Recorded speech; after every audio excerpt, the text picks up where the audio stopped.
আপনি পূর্বজন্মে কি ছিলেন? তুমি কি কখনো ভেবেছ তোমার আত্মা পূর্বজন্মে কোথায় ছিল? তুমি কি ছিলে একজন রাজা, এক সাধিকা, কোনো সাধারণ কৃষক, নাকি কোনো শিল্পী? আজকের ভিডিওতে আমরা জানব কিভাবে হিন্দু শাস্ত্রে পূর্বজন্ম ব্যাখ্যা করা হয়েছে এবং কিভাবে কিছু চিহ্ন আমাদের ইঙ্গিত দেয় আমরা পূর্বজন্মে কে ছিলাম।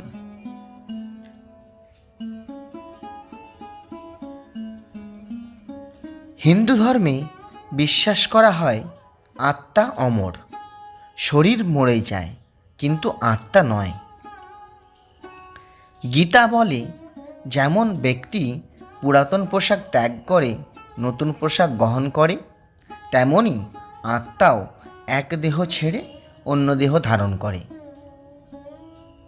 কিন্তু আত্মা কিভাবে নতুন জন্ম পায়? কর্ম, বাসনা এবং আত্মার অপূর্ণ ইচ্ছার ভিত্তিতে আত্মা নতুন শরীর গ্রহণ করে। অনেক সময়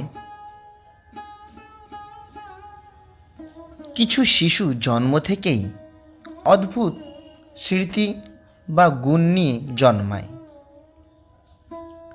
কেউ হয়তো পিয়ানো বাজাতে জানে, কেউ অপরিচিত ভাষা বলতে পারে।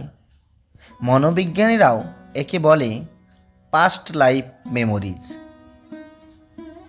বিশ্বে বহু গবেষণা হয়েছে যেখানে শিশুরা তাদের পূর্বজন্মের অভিজ্ঞতা স্মরণ করেছে এবং সেই স্থান বা মানুষকে চিনতেও পেরেছে।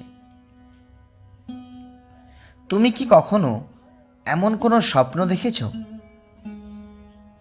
যা খুবই বাস্তব মনে হয়েছে? এমন কিছু স্থানে গিয়ে অনুভব করেছ তুমি আগে এখানে ছিলে?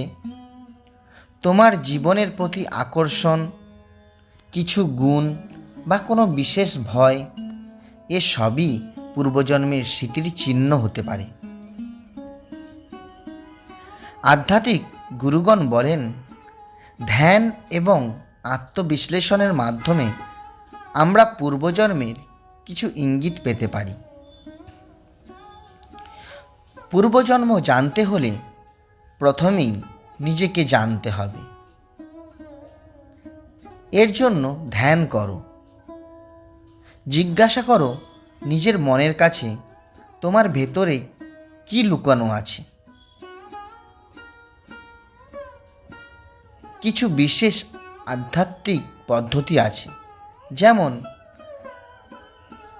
পাস্ট লাইফ রিগ্রেশন থেরাপি, যেখানে প্রশিক্ষিত বিশেষজ্ঞ ধ্যানের মাধ্যমে তোমাকে পূর্বজন্মে ফিরিয়ে নিতে পারে। জীবন শুধু এই একটি জন্মের নয়, আত্মার যাত্রা বহু জন্ম ধরে চলতে থাকে।